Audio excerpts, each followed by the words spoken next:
जय हिंद बच्चों, today we are going to start the chapter chemical reactions and equations. This is the first chapter of this class 10th chemistry, and after the getting the current syllabus for 2021-22, this is a very important chapter to covering these MCQ parts. So we are trying to cover over all concepts of these chapters in a one short video.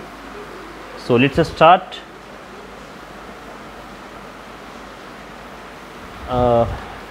The name of the chapter is chemical reactions. So पहले हम लोग थोड़ा सा chemical reactions का introduction part करते हैं कि actually इस चैप्टर का नाम क्या है, केमिकल रिएक्शंस एंड इक्वेशंस. तो सबसे पहले हम लोग शुरू करते हैं केमिकल रिएक्शंस होता क्या है, what do mean by chemical reactions है. अच्छा, केमिकल रिएक्शंस क्या है? अ process in which one or more substances are converted into new substances with different chemical and physical property. क्या मतलब हुआ? एक ऐसा प्रोसेस जिसमें एक या एक से ज़्यादा सब्सटेंस कन्वर्ट होता है किसमें, नए सब्सटेंसेज में, with different chemical and physical property. यानी कि उसकी प्रॉपर्टी, कौन सी प्रॉपर्टी, फिजिकल और केमिकल प्रॉपर्टी दोनों डिफर होती है. तो आप लोगों ने जूनियर क्लासेस में ऑलरेडी स्टडी किया हुआ है कि फिजिकल का मतलब क्या है, केमिकल प्रॉपर्टी का मतलब क्या है. इन शॉर्ट्स में बोलूँ कि फिजिकल प्रॉपर्टी एक ऐसी प्रॉपर्टी होती है जो रिवर्सिबल प्रोसेस होता है. रिवर्सिबल मतलब जैसे अगर हम लोगों ने बोलते थे कैंडल का वैक्स का पिघलना, कैंडल का पिघलना, वैक्स मोम होता है ना, जब मोम पिघलता है तो दोबारा पिघलने के बाद मोम भी बनता है. आप कागज़ को मोड़ते हो, पेपर्स को हम लोग मोड़ देते हैं तो वापस उसको कागज़ को, यानी कि जिन चीज़ों को हम लोग रिवर्स में गेट कर सकते हैं, है ना, वापस रिवर्स के द्वारा आपको वही सब्सटेंस फाइंड आउट हो जाता है, तो उसको हम लोग क्या बोलते हैं, फिजिकल रिएक्शंस. और केमिकल रिएक्शंस क्या होता है, जिसमें जब रिएक्टेंट्स आपस में मिलते हैं तो एक नया प्रोडक्ट फॉर्म करे, और वो नया प्रोडक्ट बिल्कुल क्या हो, नया प्रॉपर्टी का हो, उसकी केमिकल प्रॉपर्टी और फिजिकल प्रॉपर्टी दोनों अलग होती है, तो उसको हम लोग क्या बोलते हैं, केमिकल रिएक्शंस बोलते हैं. Okay, so in simply we can say that a process in which one or more substances are reacted and form on new substances that are differ in chemical and physical property. This phenomenon is called what, chemical reactions. Nextly याद रखिए कि ये reversible नहीं होता, that means ये क्या होता है, परमानेंट होता है ना. एक बार जो प्रोडक्ट फॉर्म हो गया उसको हम लोग क्या कर सकते हैं, रिवर्स नहीं कर सकते कभी भी. Got it? सो इसके मैं एग्जांपल्स की बात करूँ तो जैसे इसका एग्जांपल्स है ब्रीथिंग, सांस लेना. आपको पता है कि जब हम लोग ब्रीथिंग लेते हैं, या ओवरऑल मैं बताऊँ, अगर मैं बात करूँ रेस्पिरेशन प्रोसेस की, हमारे बॉडी के अंदर या किसी भी लिविंग ऑर्गेनिज्म के अंदर जो रेस्पिरेशन प्रोसेस होता है, रेस्पिरेशन प्रोसेस क्या होता है कि ब्रीथिंग के कारण जो हम लोग पूरे नोजल, हमारे माउथ के थ्रू, जो हम लोग नोज के थ्रू जो पूरा ब्रीथिंग से अंदर जाके हमारा फूड ब्रेक डाउन होता है, और ब्रेक डाउन होने के बाद जो एनर्जी क्रिएट होता है, उसके बाद एनर्जी पूरे बॉडी में ट्रांसफर होती है. तो आपको पता है कि उसके अंदर कई सारे हार्मोन्स वर्क करते हैं, कई सारे एंजाइम्स वर्क करते हैं, या ब्रीथिंग्स में हमारा in out out, excelling, inhaling, तो इसमें कई सारी एनर्जी भी ब्रेक डाउन होती है. तो ये ओवरऑल प्रोसेस को क्या बोलते हैं, रेस्पिरेशन. जो ब्रीथिंग भी एक रेस्पिरेशन प्रोसेस का एक पार्ट है. तो इसमें भी क्या होता है, बिल्कुल ये केमिकल रिएक्शंस है, क्योंकि इसमें फूड का ब्रेकडाउन होना, ब्रेकडाउन कब होता है, जब इसके अंदर केमिकल रिएक्शंस होता है, एंजाइम्स होते हैं. So this is a part of chemical reactions. Burning of gasoline, gasoline मतलब वैसे कोई भी सब्सटेंस, जैसे पेट्रोलियम लाइक सब्सटेंस हो, कोई भी जलते हैं तो एक नया प्रोडक्ट फॉर्म होता है, जस्ट लाइक चारकोल है, कोल है, कोक है, ये सारे क्या होते हैं, आपके केमिकल रिएक्शंस के पार्ट होते हैं. This is not a reversible, इसको हम वापस गेट नहीं कर सकते. बेकिंग, जैसे बेकिंग का मतलब है कि कोई भी चीज़ हम पकाते हैं, चाहे कोई भी फूड पकाओ, खाना पकाते हो, तो क्या वापस हम लोग खाने को रिवर्स कर सकते हैं? कोई भी चीज़ बनने के बाद परमानेंट हो जाता है, वो वापस उसको रिवर्स नहीं किया सकता. तो this all are the common examples of the chemical reaction. इसके अलावा अपने लाइफ में कई सारे रिएक्शन हम जो केमिकली देखते होंगे, जब कोई एसिडिक सब्सटेंस मिक्स होता है, तो ये सारे आपके क्या होते हैं, केमिकल रिएक्शंस के पार्ट होते हैं. That is the reason. यहाँ सिंपल में क्या बोल सकते हैं कि जितने भी केमिकल रिएक्शंस है involves two types of substances. What? First parts क्या होता है, आपको रिएक्टेंट्स. ये सब्सटेंस रिएक्टेंट होता है क्या, ये substance that इंटर्स into a chemical reactions. यानी आप ये कह सकते हो जो इनपुट पार्ट है, जो इनटेक पार्ट है, जिसके बीच में रिएक्शंस कराया जाता है, उसको क्या बोलते हैं, रिएक्टेंट बोलते हैं. जैसे फॉर एग्जांपल मुझे वाटर फॉर्म करना है, तो हम लोग वाटर में क्या करते हैं, हाइड्रोजन और ऑक्सीजन के बीच में रिएक्शंस कराते हैं. तो ये जो हाइड्रोजन और ऑक्सीजन है, दोनों को क्या बोलेंगे, रिएक्टेंट बोलेंगे, क्योंकि ये दोनों हमारे इनपुट पार्ट है. इन दोनों को हमने लिया, इनके बीच में रिएक्शन कराया, उसके बाद प्रोडक्ट फॉर्म होता है, तो इसको क्या बोलते हैं, रिएक्टेंट्स. और सेकंड पार्ट क्या होता है आपका, प्रोडक्ट. ये जो बना फाइनल जो प्रोडक्ट आपको गेट हुआ उसको हम लोग क्या बोलते हैं, प्रोडक्ट बोलते हैं। A substance that is produced by a chemical reactions, जब यहाँ पे इन दोनों के बीच में केमिकल रिएक्शंस हुआ और उसके बाद ये प्रोडक्ट फॉर्म हुआ H2O, जिसको बोलेंगे प्रोडक्ट। सो ये रिएक्टेंट्स और प्रोडक्ट्स को एक साथ कंबाइंड हम लोग क्या बोलते हैं, केमिकल रिएक्शंस बोलते हैं। नेक्स्ट अब हम बात करते हैं रीजन्स की, कि रिएक्शंस के रीजन्स क्या होते हैं। बच्चों केमिकल रिएक्शंस का रीजन क्या होता है ना, जो आपने क्लास 9th में स्टडी किया होगा कि the arrangement of electrons in an atom determines whether it will bond with other atoms and with which atoms will bond. मतलब क्या हुआ, जो हमारे इलेक्ट्रॉन्स का अरेंजमेंट होता है ना, वो डिटरमाइन करता है कि किसके साथ रिएक्शन करना है, बॉन्डिंग बनाना है और कब बनाना है। एक्चुअली में एटम क्या होता है, एटम में जब full set of valence electrons will not form bonds. जैसे मैं थोड़ा सा डील में बताऊँ, आपको याद होगा कि ये हमारे एक एटम का छोटा सा स्ट्रक्चर में बना रहा हूँ, ये हमारे सेल्स होते हैं ना SPDF, और इसमें हमारा इलेक्ट्रॉन्स का अरेंजमेंट होता है। ये आपका फर्स्ट सेल है, मान लीजिए 2 इलेक्ट्रॉन्स होते हैं, आपको याद होगा सेकंड सेल्स में 8 होते हैं, सेम एज 18, और सेम एज D में होगा तो व्हाट 32 सेल्स होते हैं, 32 इलेक्ट्रॉन्स होते हैं, है ना, 32 होते हैं। तो जो हमारे आउटर मोस्ट में जो इलेक्ट्रॉन्स होता है ना, आउटर मोस्ट ऑर्बिट में जो होता है उसको क्या बोलते हैं, वैलेंस इलेक्ट्रॉन, भी शॉर्ट में वैलेंस इलेक्ट्रॉन बोलते हैं ना। और वही वैलेंस इलेक्ट्रॉन रिस्पॉन्सिबल होता है किसके लिए, किसी भी जगह पर रिएक्शंस करने के लिए। तो इसने क्या लिखा है, full set of valence electrons will not form short. और आपको पता है कि जो पेयरिंग आपने इलेक्ट्रॉनिक कॉन्फ़िगरेशन जो लिखते हैं हम लोग, वो हमेशा जिनके पास भी ऑक्टेट थ्योरी के हिसाब से अगर 8 वैलेंस इलेक्ट्रॉन होता है, कितने 8, या फिर डबलेट में 2, तो वो उसको क्या हम लोग नोबल गैसेज के अंदर रखते हैं, क्योंकि इनका कॉन्फ़िगरेशन क्या होता है 0, इनकी वैलेंसी क्या होती है 0। और वैलेंसी ही वो रीजन है जिसके कारण कोई भी केमिकल रिएक्शंस परफॉर्म होता है। तो जब भी वैलेंस इलेक्ट्रॉन 8 हो जाए या फिर इनकी वैलेंसी 0 हो जाए तो बॉन्डिंग फॉर्म नहीं करती, यानी कि बॉन्डिंग कम फॉर्म करेगी जब उनके पास incomplete set of valence electrons होगा, यानी कि 8 से कम हो, 7 हो, 6 हो, 5 हो, 3 हो, 4 हो, एनीथिंग, लेकिन सेट कंप्लीट नहीं होना चाहिए। अगर सेट कंप्लीट है तो कभी बॉन्ड नहीं बनाएगा, वो स्टेबल हो जाता है। जब उनके पास इनकम्प्लीट होता है ना सेट, तो वैलेंस इलेक्ट्रॉन फॉर्म करता है, वैलेंस इलेक्ट्रॉन इनकम्प्लीट हो तो वो रिएक्शंस में पार्टिसिपेट करता है। And that is the reason. जैसे मैं एक छोटा सा एग्जांपल बताऊं, अब सोडियम है, सोडियम के पास टोटल 11 वैलेंस इलेक्ट्रॉन होते हैं, है ना। इसका कॉन्फ़िगरेशन लिखते हैं तो क्या होता है 281। तो देखिए यहाँ पे 8, इसको ना 1 इलेक्ट्रॉन इसके पास एक्स्ट्रा होता है, तो ये इनके पास खाली है। सेम एज क्लोरीन के पास 7 होते हैं, तो ये 7 और 1 आपस में स्टेबल करने के लिए ना, क्योंकि दोनों के पास एम्प्टी है, तो ये दोनों आपस में रिएक्शन करके NaCl सोडियम क्लोराइड फॉर्म करता है। तो इसी तरीके से अगर ये पूरा होता, स्टेबल होता, तो ये कभी भी रिएक्शंस नहीं करता। Got it. सो रिएक्शंस का मेन रीजन क्या है, उनका खाली वैलेंस इलेक्ट्रॉन, या ये कह सकते हैं कि एम्प्टी सेल के अंदर जो कंप्लीट अगर ऑक्टेट ना हो, डबलेट ना हो, तो फिर वो रिएक्शंस करते हैं। This is the reasons of the reactions. Okay, so now we are talking about the chemical equations. अब केमिकल रिएक्शंस के बाद केमिकल इक्वेशंस को समझते हैं एक्चुअली क्या है, क्योंकि हमारा चैप्टर है ही केमिकल रिएक्शंस एंड इक्वेशंस, हमको दोनों समझना है। तो जो केमिकल रिएक्शंस है ना, उसको रिप्रेजेंट करने के लिए एक सेंटेंस फॉर्म किया गया, एक रूल्स बनाया गया, जिसको हम लोग क्या बोलते हैं, केमिकल रिएक्शंस बोलते हैं, केमिकल इक्वेशंस बोलते हैं, सॉरी। तो केमिकल इक्वेशंस क्या है, this is the way to represent chemical reactions. Simply हम क्या बोल सकते हैं, केमिकल रिएक्शंस को रिप्रेजेंट करने के लिए जो सेंटेंसेस बनाया गया, जो तरीका बनाया गया, उसको हम लोग क्या बोलेंगे, उसको बोलते हैं केमिकल इक्वेशंस। ठीक है, तो एक chemical equations identify the reactants and products in a chemical reactions, यानी कि यही वो तरीका है जो रिएक्टेंट्स और प्रोडक्ट्स को आइडेंटिफाई करता है, पहचानता है, आपको बताता है। अगर इक्वेशंस नहीं होता तो हम कैसे जानते कि किसके बीच में रिएक्शंस हो रहा है और क्या प्रोडक्ट फॉर्म हो रहा है, हमको पता ही नहीं चलता। ठीक है, so how can we define a chemical reactions is the process by which one or more substances are changed into one or more different substances. In simply what can we see that?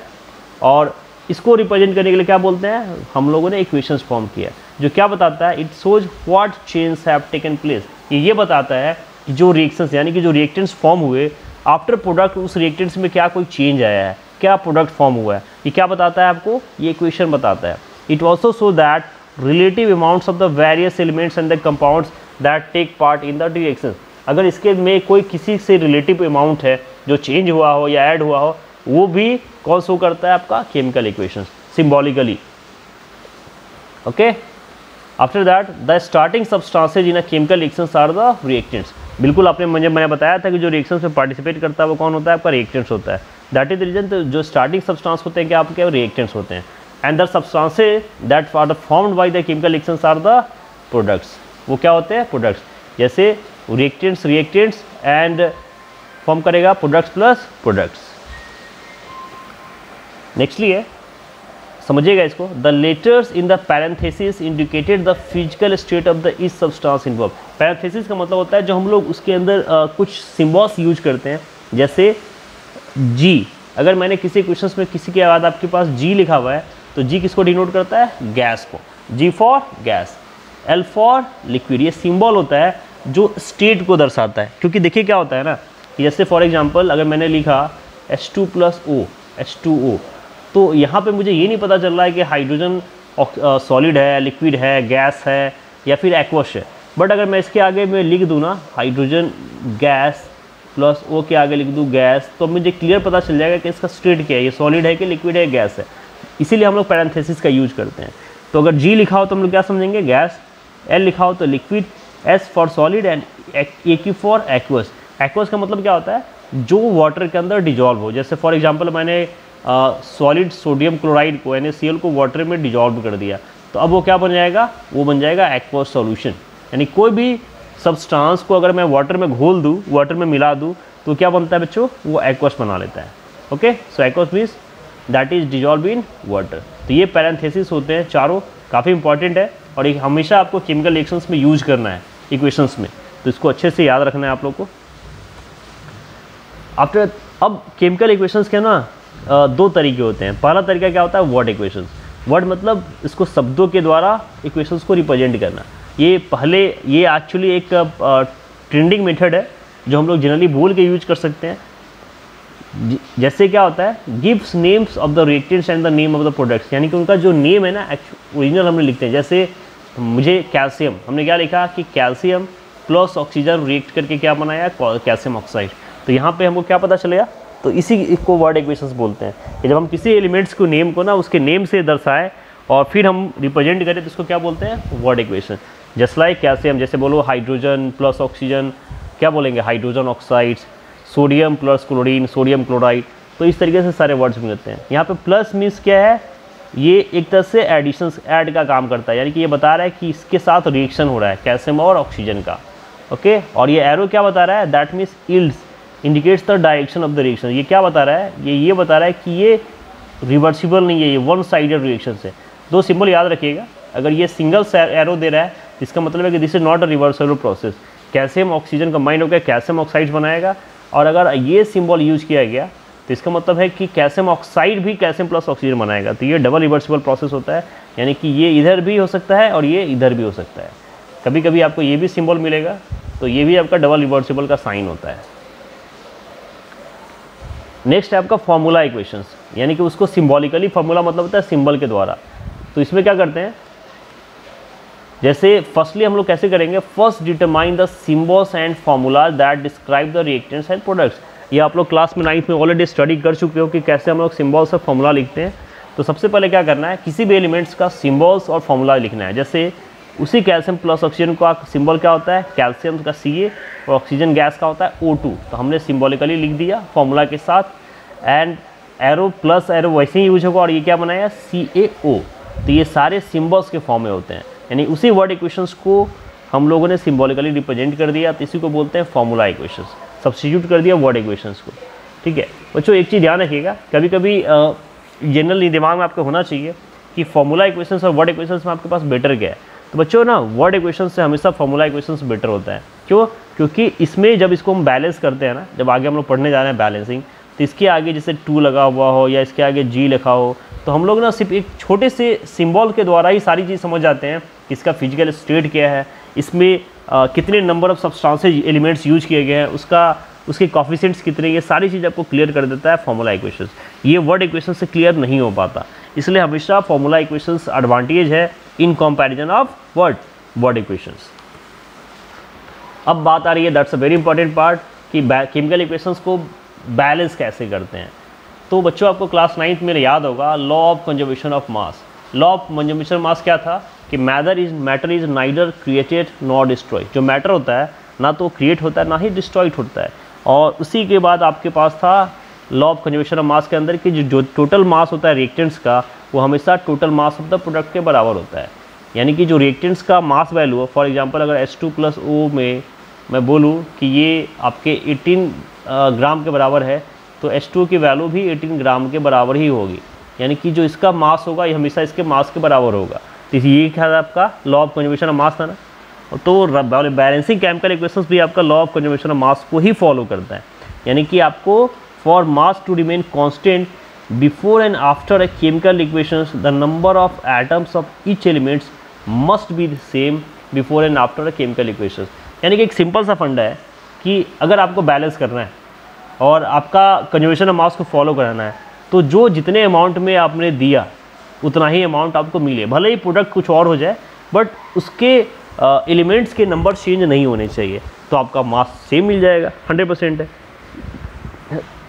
है ना। छोटा सा example आप समझो, जैसे हम लोग जो मिक्सचर्स खाते हैं, जो भुजिया होता है खाने वाला, तो पैकेट्स मिक्सचर के पैकेट्स में कई सारी चीज़ें मिली होती हैं ना, जैसे पीनट्स मिला होता है, मूंग दाल मिला होता है, चना दाल मिला होता है, मसाला मिला होता है, बेसन मिला होता है, और उन सभी का क्वांटिटी पैकेट्स के ऊपर लिखा होता है, लेकिन वो एग्जैक्ट क्वांटिटी नहीं होता ना, बट उसका एक्चुअल वेट वो जितने भी अमाउंट में मिलाया जाता होगा, जब मिलाने के बाद आपका पैकेट में क्या लिखा होता है 400 ग्राम, यानी कि आउटपुट कितना है 400 ग्राम, जबकि वो उसके अंदर कई सारी चीज़ें मिली है।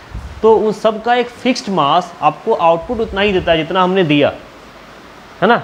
तो दैट मीन्स कि हम जितना दिए उतना ही आपको मिले, भले ही प्रोडक्ट चाहे कुछ भी बने, लेकिन मास एलिमेंट्स का ना वैल्यू चेंज नहीं होना चाहिए। तो इसी लॉ को फॉलो करता है केमिकल इक्वेशंस का बैलेंसिंग। तो थोड़ा सा अनबैलेंस्ड और बैलेंस्ड का मतलब समझ में आना चाहिए ना। तो एक थोड़ा छोटा सा सिंपल सा फिगर है, आप लोगों ने बैलेंसर्स देखा होगा, तराजू हिंदी में जिसको बोलते हैं ना, तराजू, यानी कि इंग्लिश में बैलेंसर्स। जैसे देखिए यहाँ पे मैंने एग्जांपल लिया H2+Cl2 का। जब यहाँ पे 2 हाइड्रोजन 2 क्लोरीन के साथ कंबाइन हो रहा है और एक प्रोडक्ट फॉर्म हो रहा है HCl। अब यहाँ पे देखिए हाइड्रोजन का अमाउंट कितना है 1, क्लोरीन कितना है 1, और यहाँ पे क्लोरीन कितने हैं 2, और यहाँ पे हाइड्रोजन कितने हैं 2, यानी कि H2 यहाँ प्रोडक्ट्स क्या बना है 1 1। तो ये क्या है अनबैलेंस्ड है। तो ये केस में कभी क्या होना इक्वल नहीं हो सकता ना, क्योंकि यहाँ पे दोनों जो एलिमेंट्स हैं उनके वैल्यूज अलग अलग है, मास अलग अलग हो गया ना।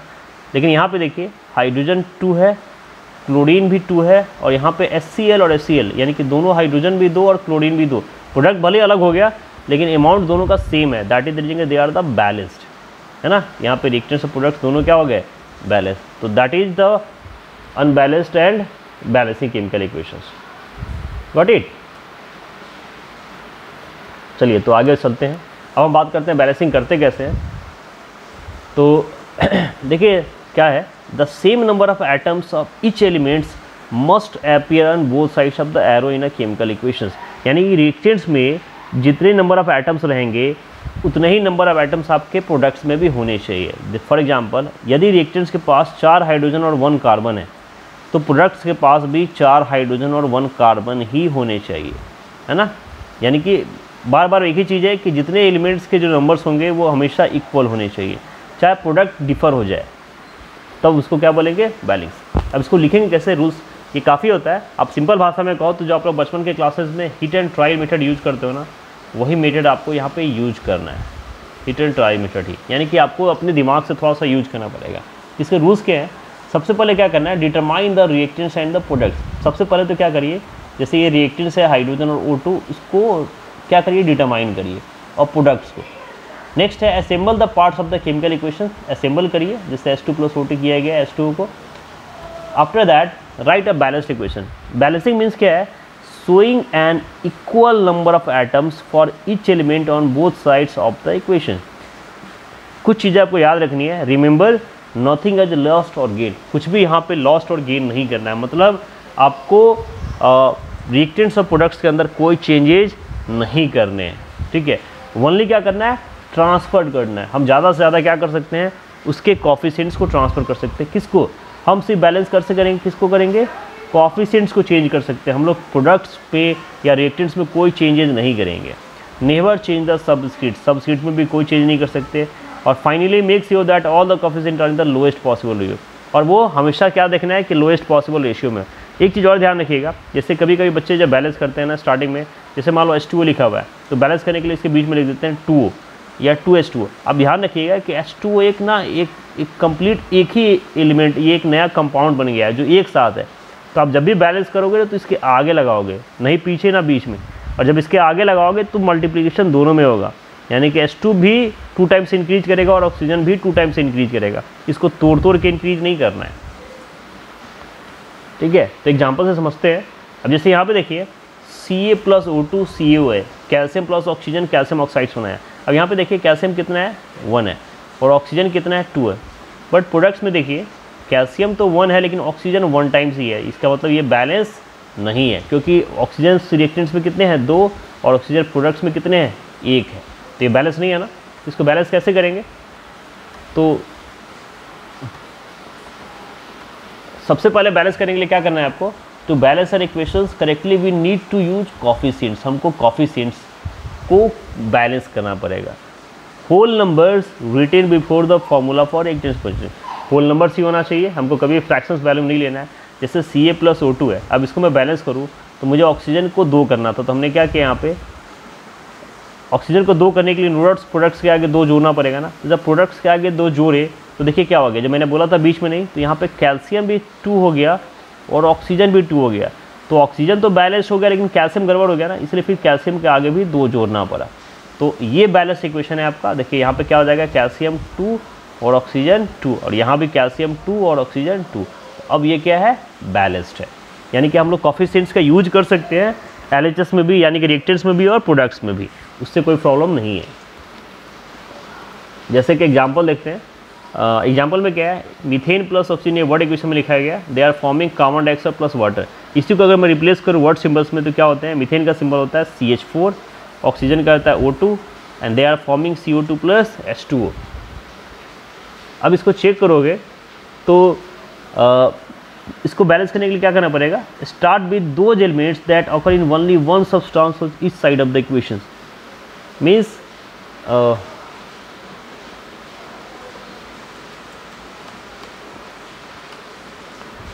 अब थोड़ा सा हम इसको समझते हैं। जैसे CH4 है तो क्या करना है, स्टार्ट करना है। अब जैसे सबसे पहले क्या करिए ना, इसको आप टैबुलर फॉर्म में लिखिए, मैं समझाता हूँ।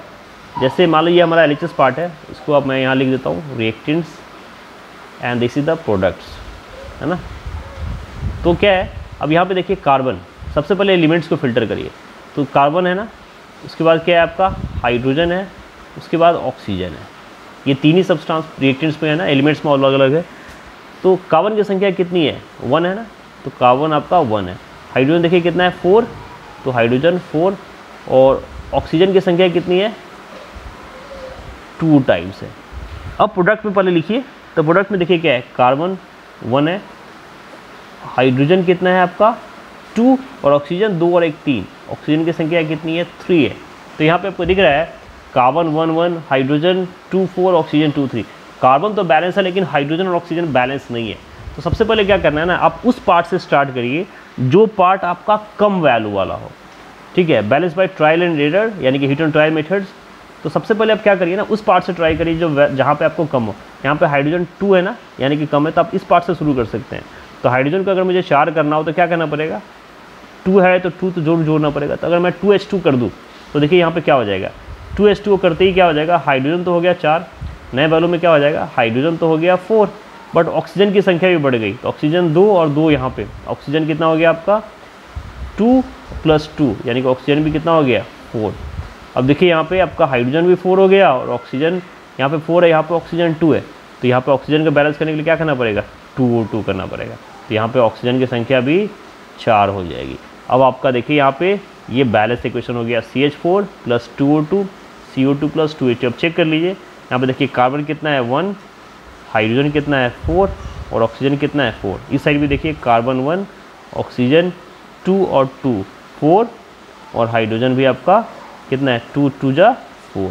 अब आपका ये क्या है, बैलेंस्ड इक्वेशन हो गया। इस तरीके से हम लोग बैलेंसिंग करेंगे। रिएक्टेंट्स और प्रोडक्ट्स को अलग अलग लिखिए, उसके कोफिशिएंट्स को ट्रायल एंड एरर मेथड से बैलेंस करिए। आप शुरू में स्टार्टअप में प्रोडक्ट इस तरीके से बना के भी कर सकते हैं, और आपकी जब प्रैक्टिस हो जाएगी तो आप डायरेक्टली चेकआउट कर सकते हो दोनों साइड्स में। तो उसको ज़रूर प्रैक्टिस करिए। आपके जो भी बुक्स आपके पास हो उसमें से 8 10 15 क्वेश्चन उठाइए और उसकी प्रैक्टिस करिए। उसके बाद है कि हम लोग बैलेंस तो करना ही है, साथ में कंप्लीट केमिकल इक्वेशंस निकला है, यानी कि जो मैंने आपको थोड़ी देर पहले बताया था कि उसके जो पैरेंथेसिस है गैस सॉलिड लिक्विड, वो भी आपको यूज करना है। अब जैसे मीथेन है, मीथेन के केस में ये गैस होता है तो हमने जी लिख दिया, ये आपको क्लियर बता देगा कि मीथेन एक गैस है। ऑक्सीजन भी गैस होता है तो जी, कार्बन डाइऑक्साइड भी गैस है तो गैस, और वाटर 2H2 वो भी गैस है तो गैस। तो ये पैरेंथेसिस यूज करते ही आपको फिजिकल स्टेट भी पता चल जाता है। अब ये कंप्लीट केमिकल इक्वेशंस हो गया, क्योंकि हमने इस इक्वेशन से सिम्बॉल्स में इक्वेशंस भी बताया है और साथ में उसका फिजिकल स्टेट भी दर्शा दिया। Got it. After that next part की ओर बढ़ते थे। आपका एक तरह से फर्स्ट पार्ट कंप्लीट हो जाता है। अब हम लोग नेक्स्ट पार्ट की बात करें तो अब हम पे कि केमिकल इक्वेशंस के टाइप्स क्या है, उसके क्लासिफाइड क्या है। तो उसके जो हम टाइप्स की बात करें तो जनरली 4 टाइप्स होते हैं केमिकल रिएक्शंस के। फर्स्ट पार्ट है आपका डायरेक्ट कॉम्बिनेशन, जिसको हम लोग सिंथेसिस रिएक्शन भी कहते हैं या सिंपल कॉम्बिनेशन रिएक्शन में हम इसको बोल सकते हो। जनरली ये बुक्स में सिंथेसिस के नाम से भी दिया होगा, तो चाहे सिंथेसिस बोले या डायरेक्ट कॉम्बिनेशन बोले या कॉम्बिनेशन बोले, all are the same thing. दूसरा है आपका डीकम्पोजिशन रिएक्शन। डीकम्पोजिशन का मतलब क्या होता है? सिंथेसिस मतलब होता है एक तरह से, कम्बाइनेशन मतलब क्या होता है? कंबाइन होना। कंबाइन का मतलब होता है जुड़ना, है ना, ज्वाइंट होना। और डीकम्पोजिशन का मतलब एक तरह से ब्रेक होना। कोई भी चीज़ डिकम्पोज होती है ना, टूटती है। सिंगल रिप्लेसमेंट, यानी कि सिंगल रिप्लेसमेंट या सिंगल डिस्प्लेसमेंट बात बराबर है, या तो रिप्लेसमेंट बोलिए या फिर डिस्प्लेसमेंट बोलिए, बोथ आर द सेम। यानी कि इसमें एक डिस्प्लेसमेंट हो और दूसरा क्या है? Double displacement. जिसमें डबल डिस्प्लेसमेंट हो यानी कि कुछ ना कुछ डिस्प्लेसमेंट हो रहा होगा। तो चलिए पहला शुरू करते हैं सिंथेसिस रिएक्शन से, यानी कि कॉम्बिनेशन रिएक्शन से। इसमें क्या है कि 2 और more reactants come together to form a single product. अब इसका नाम ही है जुड़ना, यानी कि 2 या 2 से ज़्यादा रिएक्टेंट्स क्या होते हैं? आपस में मिल के एक ही प्रोडक्ट फॉर्म करते हैं, एक सिंगल प्रोडक्ट फॉर्म करते हैं। उसको हम लोग क्या बोलते हैं? सिंथेसिस रिएक्शंस कहते हैं या कॉम्बिनेशन। यानी कि इसको मैं अगर वर्ड्स में लिखूँ तो अगर सोचिए ए और बी आपका एक रिएक्टेंट्स हो तो आपस में कंबाइन होकर एक सिंगल प्रोडक्ट फॉर्म हुआ ए बी, जिसको क्या बोलेंगे? सिंथेसिस रिएक्शंस कहेंगे। और याद रखिएगा, product is always more complex than either of the reactants. यानी कि एक सिंपल प्रोडक्ट्स होते हैं, सिंपल होते हैं, जबकि प्रोडक्ट होता है हमेशा कॉम्प्लेक्स होता है आपके रिएक्टेंट से। ये क्वेश्चंस कभी भी पूछ लिया जाता है कि आपका कौन सा सिंपलर पार्ट होता है, कौन सा कॉम्प्लेक्स पार्ट होता है। तो हमेशा याद रखिएगा कि product is always more complex than either of the reactants part. अब इसको थोड़ा समझते हैं सिंथेसिस में कि 2 और more substances combine to form a new substance. इसका जनरल फॉर्म क्या होता है कि एलिमेंट या कंपाउंड या एलिमेंट या कंपाउंड फॉर्म होकर एक नया कंपाउंड फॉर्म किया। ठीक है, कुछ एग्जांपल्स देखिए, जैसे NH3 + HCl, ये 2 अलग अलग रिएक्टेंट्स से, अमोनिया और हाइड्रोजन HCl हाइड्रोक्लोरिक एसिड्स, और they are the forming what? NH4 ammonium chloride. ये क्या बनाते हैं? अमोनियम क्लोराइड बनाते हैं। अब यहाँ पे ये बैलेंस है कि नहीं, मैंने इसको बैलेंस नहीं किया हुआ है। मे बी ये बैलेंस हो भी सकता है, नहीं भी हो सकता है। तो जब भी आप इसको प्रैक्टिस करोगे तो बैलेंस करोगे। नेक्स्ट है आपका कैल्शियम ऑक्साइड्स। देखिए सीलियम ऑक्साइड्स के साथ मेंटेन किया, कैल्शियम सीलियम ऑक्साइड्स फॉर्म करता है। आपका हाइड्रोजन ऑक्सीजन के साथ रिएक्शन किया, वाटर फॉर्म करता है। सोडियम क्लोरीन के साथ किया, सोडियम क्लोराइड। ये सारे रिएक्शंस में आप देख रहे होंगे कि सभी आपस में कंबाइन हो रहे हैं। ये दोनों आपस में सब कंबाइन होके और एक नया प्रोडक्ट, एक सिंगल प्रोडक्ट कंपाउंड फॉर्म कर रहे हैं, एक सिंगल प्रोडक्ट फॉर्म हो रहा है। इसलिए इसको क्या बोलते हैं? सिंथेसिस या व्हाट? कॉम्बिनेशन रिएक्शंस बोलते हैं। क्या बोलते हैं? सिंथेसिस या कॉम्बिनेशन रिएक्शन। नेक्स्ट है आपका डिकम्पोजिशन रिएक्शन। डिकम्पोजिशन में मैंने बताया था कि इसका मतलब ये होता है ब्रेक होना। क्या होता है? ब्रेक होना, यानी कि समथिंग ब्रेकिंग डाउन। जब कुछ भी किसमें, अब नो डाउट अगर कोई बड़ा चीज़ टूटेगा तो छोटे चीज़ों में टूटेगा ना, यानी कि breaking down into smaller parts. That means a reaction in which a single compound breaks into 2 और मोर स्मॉलर कंपाउंड्स और elements is called what? Decomposition. जब उसमें एक बड़ा कंपाउंड 2-3 से ज़्यादा छोटे छोटे कंपाउंड्स में टूटता हो, एलिमेंट्स में टूटता हो, तो उसको बोलेंगे क्या? Decomposition reaction. And that is identified by only 1 reactant. इसमें रिएक्टेंट की वैल्यू सिर्फ 1 होती है। जैसे अगर मान लीजिए AB आपका एक रिएक्टेंट है और ये टूटने के बाद A + B 2 अलग अलग प्रोडक्ट फॉर्म किया ब्रेक डाउन होने के बाद, ऐसे रिएक्शंस को क्या बोलते हैं? डिकम्पोजिशन रिएक्शन बोलते हैं। ओके, डिकम्पोजिशन रिएक्शन क्या होता है कि when a compound is breaking apart और decompose into simpler substances when energy is supplied. अब नो डाउट्स उसके में कोई ना कोई एनर्जी तो देनी पड़ेगी। अब वो चूँकि ऐसे तो टूटेगा नहीं, अब वो एनर्जी क्या होती है? सप्लाइड होती है in the form of heat हो सकता है, लाइट हो सकता है, मैकेनिकल शॉक हो सकता है, इलेक्ट्रिसिटी हो सकता है, अब किसी भी टाइप्स की एनर्जी हो सकती है। चाहे वो हीट हो, चाहे लाइट हो, चाहे मैकेनिकल हो, चाहे इलेक्ट्रिसिटी हो। आफ्टर दैट वो ब्रेक डाउन होने के बाद डिकम्पोज होती है, यानी कि एक कंपाउंड 2 या ज़्यादा एलिमेंट्स या कंपाउंड्स फॉर्म करता है ब्रेक डाउन होने के बाद। जैसे कुछ एग्जांपल्स है, जैसे यहाँ पे देखिए 2H2O2 लिखा हुआ है, हाइड्रोजन ऑक्साइड 2H2O2। तो ये ब्रेक डाउन होने के बाद क्या हुआ, एनर्जी 2H2, ये हीट के प्रेजेंस में होता है, 2H2 + O2 फॉर्म होता है। यहाँ पे इसको हीट देते हैं। कैल्शियम कार्बोनेट, इसको भी जब हीट देते हैं, एनर्जी देते हैं, तो ये calcium oxide plus carbon dioxide gas release करता है। ये हाइड्रोजन H2CO3 है, ठीक है। वो टूटने के बाद H2 + CO2 फॉर्म करता है। आपका पोटेशियम KClO3 2KClO2, ये सभी देखिए एक बड़ा कंपाउंड्स आपके 2 अलग अलग एलिमेंट्स या कंपाउंड्स में फॉर्म हो रहा है, H2O। तो ये सारे ब्रेक डाउन हो रहा है ना, तो ऐसे रिएक्शन को क्या बोलते हैं हम, डिकम्पोजिशन रिएक्शन बोलते हैं।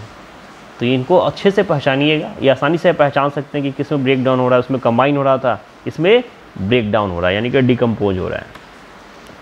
थर्ड रिएक्शंस की बात करें तो इसको सिंगल रिप्लेसमेंट या फिर सिंगल डिस्प्लेसमेंट रिएक्शन कहते हैं।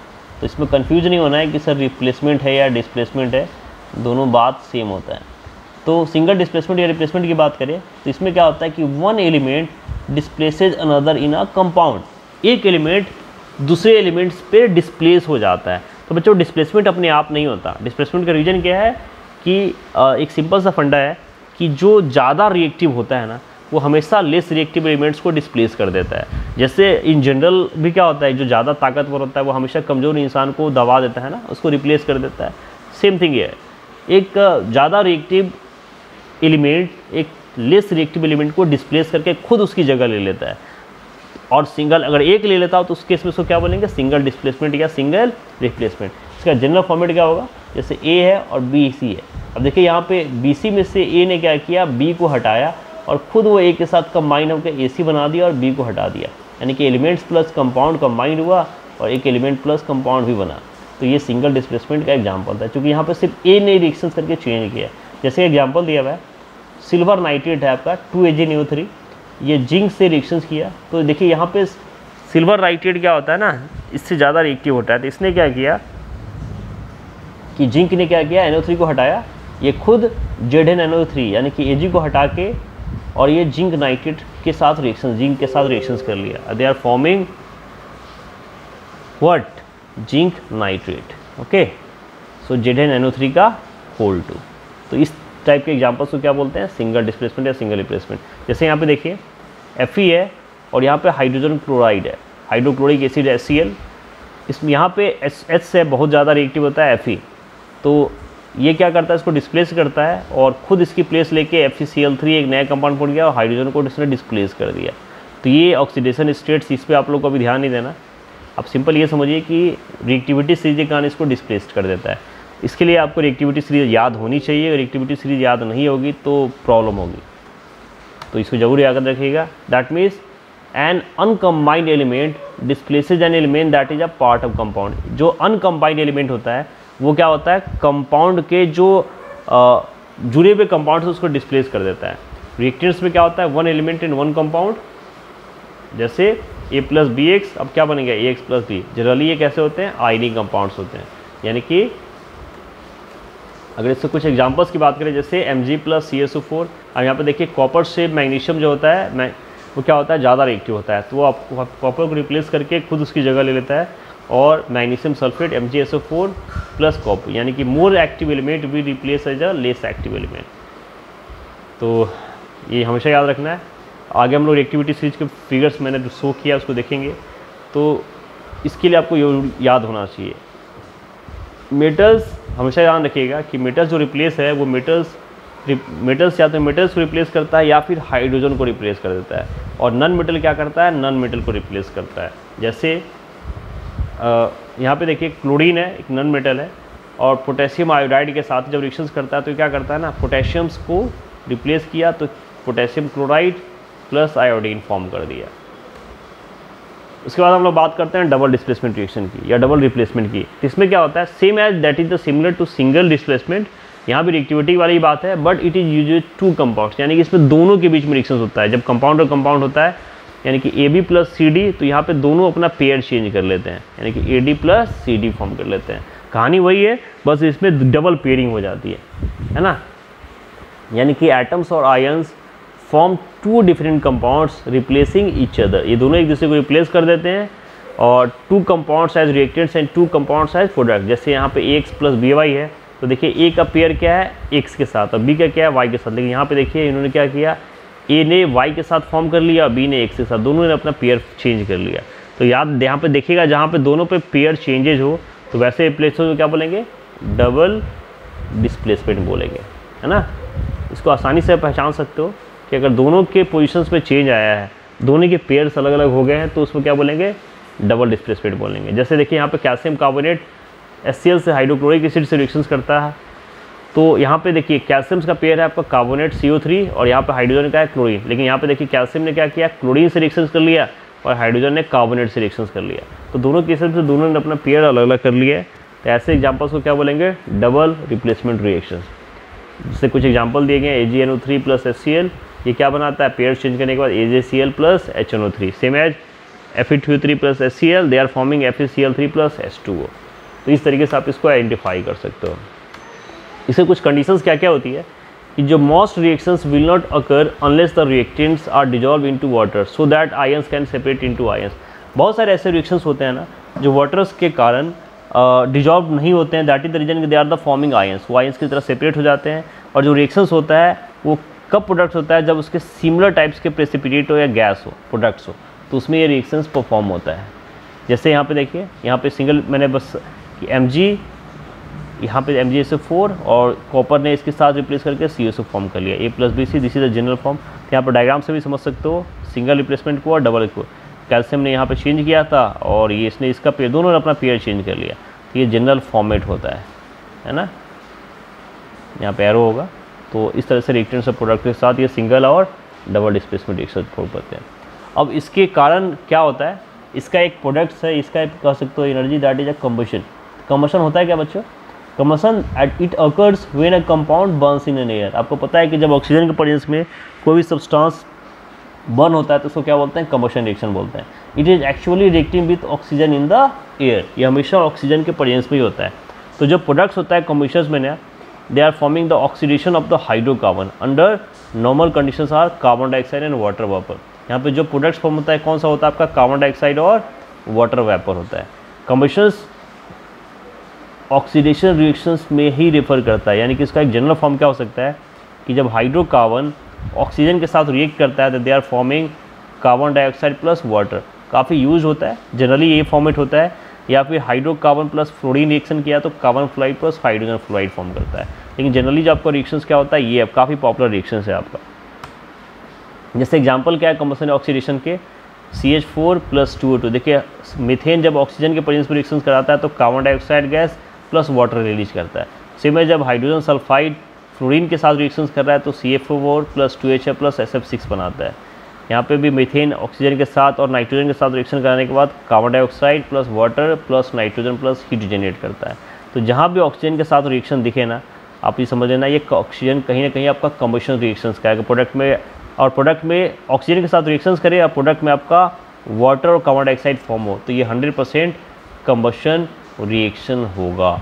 तो आप ऐसे भी आइडेंटिफाई कर सकते हो। ध्यान रखिएगा, not all reactions take one of these 5 general forms. ये सारे रिएक्शंस जनरल फॉर्म्स नहीं होते हैं। There are other classes of reactions but those we will talk in the later chapter. ये अगर हम लोग अगले चैप्टर में पढ़ेंगे।